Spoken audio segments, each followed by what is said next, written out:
ինչա իրանց սպասվում։ Սա մեկ կները օրենքի ուժով ամենակները ես օրենքի ուժով ամենախիստ եւ ամենահնարավոր ամենախիստ պատիժն է իրանց սպասվում։ Ես հստակ ասում եմ, ինչ որ լինելու է իրանց հետ, թող լավ պատրաստվեն դրան։ Ինչ վերաբերում է ձեր մատնանշած հարցին, եւ ասում եմ, սա շատ կարեւոր է արձանագրել, որովհետեւ վերջին 8 տարիների ընթացքում մենք այնուամենայնիվ ունեցել ենք ընտրություններ հարաբերականորեն ազատ, անկախ եւ ժողովրդավարական։ Վերջին ընտրությունները ու հələ մի հատ էլ որ ընդդիմությունն է խոսում ընտրակեղծիքներից կամ նմանատիպ բաներից բողոքում է, իրոք տես մարդկանց դեմքներին ժպիտ առաջացնում,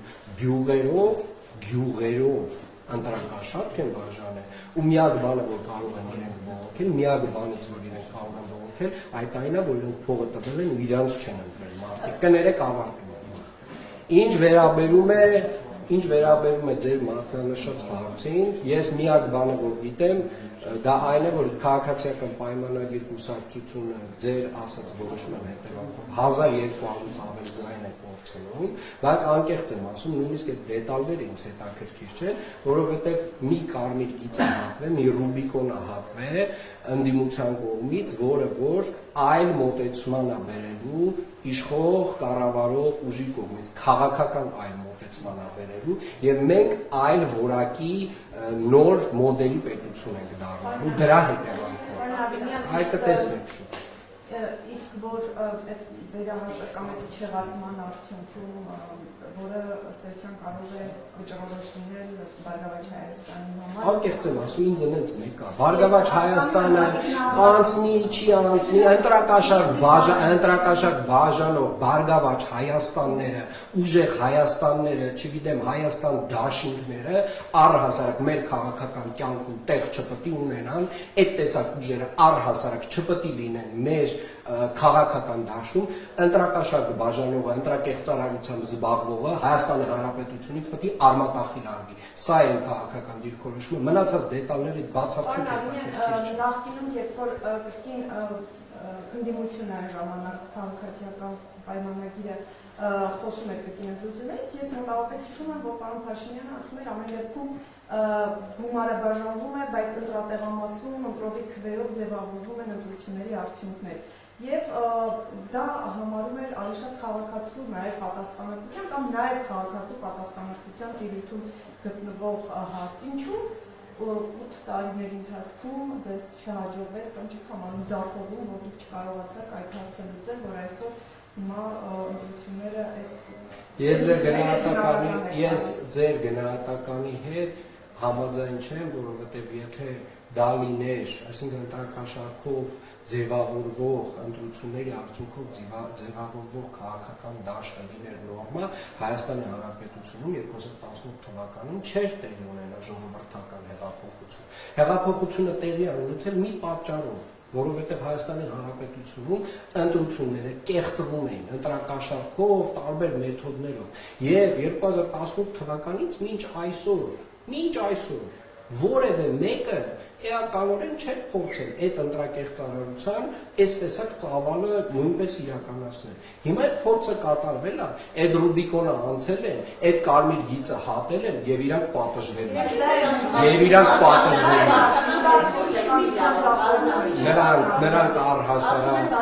շատ բան են ասում, Հայաստանի Հանրապետության քաղաքացիները շատ լավ գիտեն ինչ է տեղի ունեցել, շատ լավ գիտեն, նաև գիտեն այն մարդիկ, ովքեր այդ փողը վերցրել եւ գնացել ընտրել են քաղաքացիական պայմանագիր կուսակցությանը։ Միսիայի տեյտերները գիտեն սոցիալապես անապահով մարդկանց ցուցակները ոնց են իրար մեջ բաժանել եւ առհասարակ նաև ուզում եմ մեծ շնորհակալություն հայտնել մեր իրավապահ մարմիններին, որոնք որ իհարկե գործել են, բայց ծավալը այնքան մեծ է եղել, որ նույնիսկ նրանք չէին կարող այս ամբողջ ծավալը փակել։ Եվ կրկին անգամ ուզում եմ հատուկ շեշտել, բոլոր ընտրակաշառակումները, ընտրակեղծիքով զբաղվող անձին նոր հետաքրքիր իրականության մեջ են։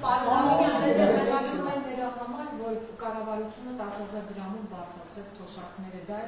դիմախոսներ են համարում։ Գիտեք, Կարելի է, ես չեմ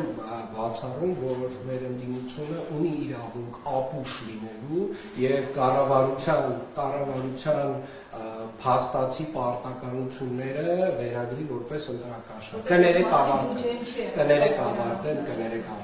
Հայաստանի Հանրապետության կառավարությունը 2018 թվականից սկսած 8 տարի ընթացքում գրեթե ամեն տարի անդրադարձել է թոշակների հարցին։ Ասեմ ավելին, հենց որ ես բյուջեի զեկույց էի ներկայացնում, որտեղ որ խոսում է 2025 թվականի նախընտրական տարի չէր, չէ՞, ժողովուրդ։ 2025 թվականին իրականացրած աշխատավարձերի բարձրացման մասին մանկապարտեզներում, մեր մշակույթի տներում, մարզադպրոցներում, գրադարաններում, թանգարաններում, թատրոններում եւ այդպես շարունակ։ Եվ սա մեր պարտականությունն է։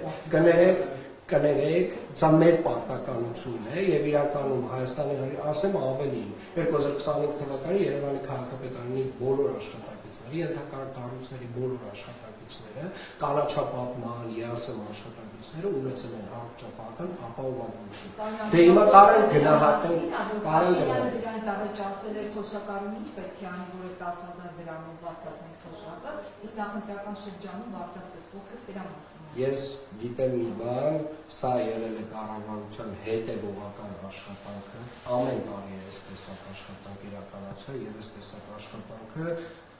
կոչվում է առասարակ կառավարության լավ աշխատանք։ Պարոն Արոյան, ձեզ էմոցիոնալ ելույթը, որ պետք է բոլոր ընտրակերտարարները պատժվեն, հետաքրքիր է, իշխանությունները ինչ էին անում այս երկու անստանդարտում, որ հակակոռուպցիոն կոմիտեն մեկ օրվանից 4-5 վիդեո էր հրապարակում։ Ինչ է համապատասխան քայլեր չձեռնարկվեցին, այդ ուժերի հետ կապված համապատասխան որոշումներ։ Ասեմ ինչի, գիտեք ինչի, որովհետև հետո էլ 5 տարի լացներ լինելու այդ ուժերի, որ մեզ ընտրապայքարից հանեցին։ Թող մնայ ու այ հենց ասենց պետք է իրանք պարտվեին ընտրությունները, ընտրակաշառք բաժանելով պետք է պարտվեին, որ բերանները նույնիսկ լեզու չմնար։ Ու հիմա բերանները լեզու չի մնաց։ Եվ այո նրանք պատժվելու են, պատժվելու են համակարգային եւ Հայաստանի Հանրապետությունից ընտրակաշառք բաժանողների տեսակը վերանալու։ Շնորհակալ եմ։